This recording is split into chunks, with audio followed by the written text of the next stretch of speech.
Today our topic is Cauchy's residue theorem. First, let me tell you this is very important topic, and with the help of this we can integrate very easily in complex analysis.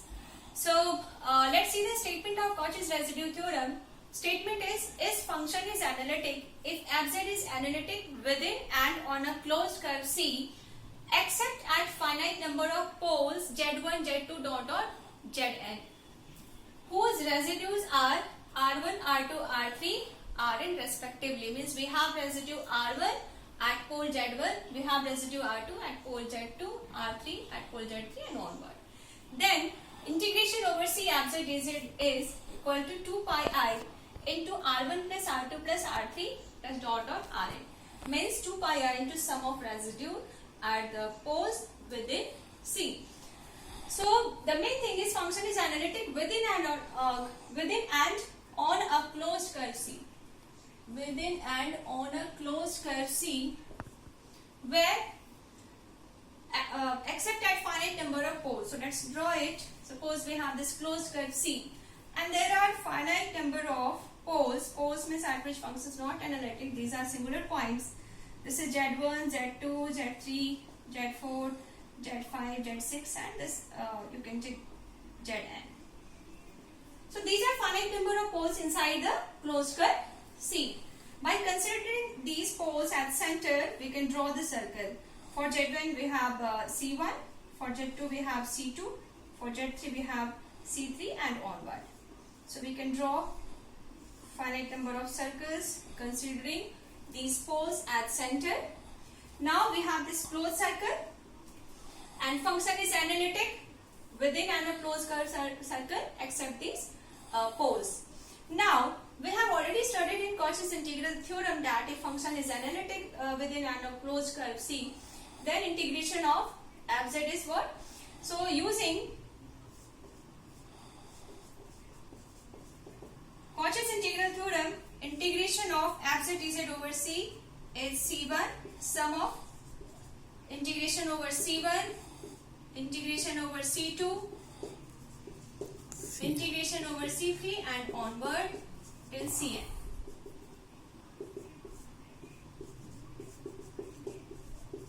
So what we have used here we have used Cauchy's integral theorem, or you can say extension of Cauchy's integral theorem. Extension of Cauchy's integral theorem for multi-connected region. Okay, so let's this is the question first. Now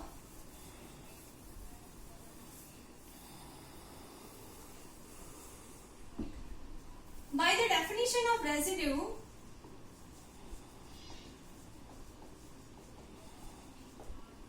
R1 is what? 1.2 pi I fz dz for C1. Using definition of residue is B1, and what is B1? B1 is 1.2 pi integration over C fz dz. So we have applied that definition here. In similar manner, first let me find integration of C1 fz dz. This will be 2 pi I R1. For R2, it is 1 by 2 pi I integration over C2 fz dz, and this will implies integration over C2 fz dz is 2 pi I R2. And in similar manner, we can find for Rn,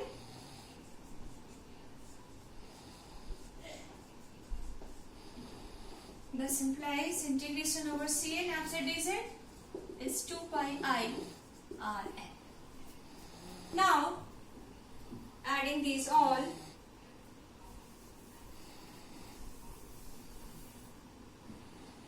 what we have? Integration over C1 fz dz plus integration over C2 fz dz plus dot integration over Cn fz dz is 2 pi I into R1 plus R2 plus Rn. Now from equation first, this is equal to over C f z dz. So integration over C f z dz is 2 pi I into r1 plus r2 plus r3 plus dot dot rn. And what is this? This is sum of residue. So we can write here sum of residue at poles inside circle. Inside curve C you can write. Okay, so this proves the theorem, Cauchy's residue theorem.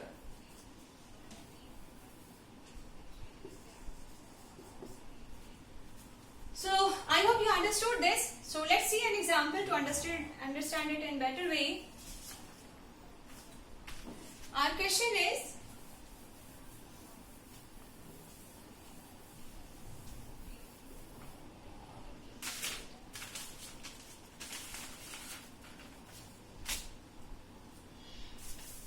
using residue theorem,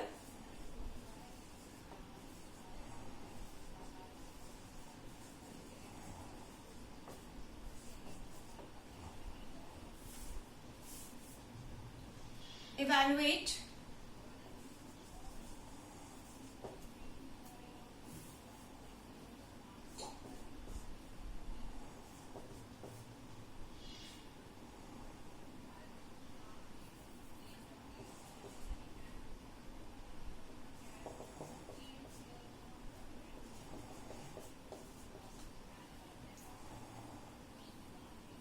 where C is the circle,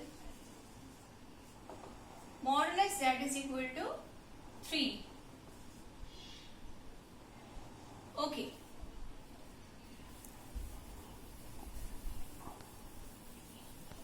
So here we have to apply Cauchy's residue theorem to evaluate this integration.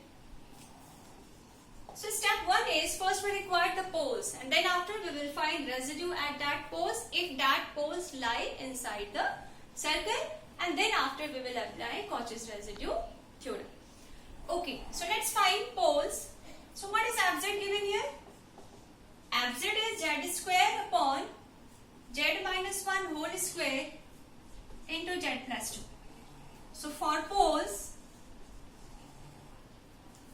equating the denominator to 0, we have z is equal to 1. This is not simple pole, this is pole of order 2 mentioned here, and then z is equal to minus 2, which is simple pole. Okay. Now we have to find residue. Before that we have to check these 2 points lies inside the circle or not. So circle is modulus of z is equal to 3. Its center is 0 and radius is 3. So this is the circle.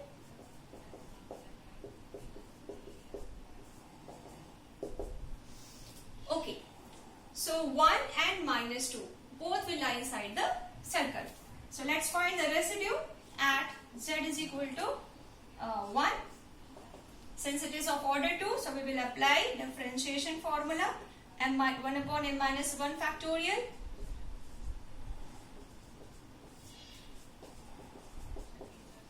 First I am writing this formula just to recall you. Now for this we have z is equal to, here we have m is equal to 2, so 2 minus 1 is 1 factorial, and this is differentiation with respect to z, z minus 1 whole square into fz. Fz is z square upon z minus 1 whole square, z plus 2, and then we have to put the limit z is equal to 1. So these two cancelled out. We have to differentiate z square upon z plus 2, and then we have to put the limit. So differentiating it, z plus 2 into 2z minus z square into 1 upon z plus 2 whole square, z is equal to 1. So here putting 1, 2 plus 1 is 3, 2 into 1 is 1, so 3 into 2 is 6 here, minus 1 upon 2 plus 1, 3 square is 9, so it is equal to 5 by 9.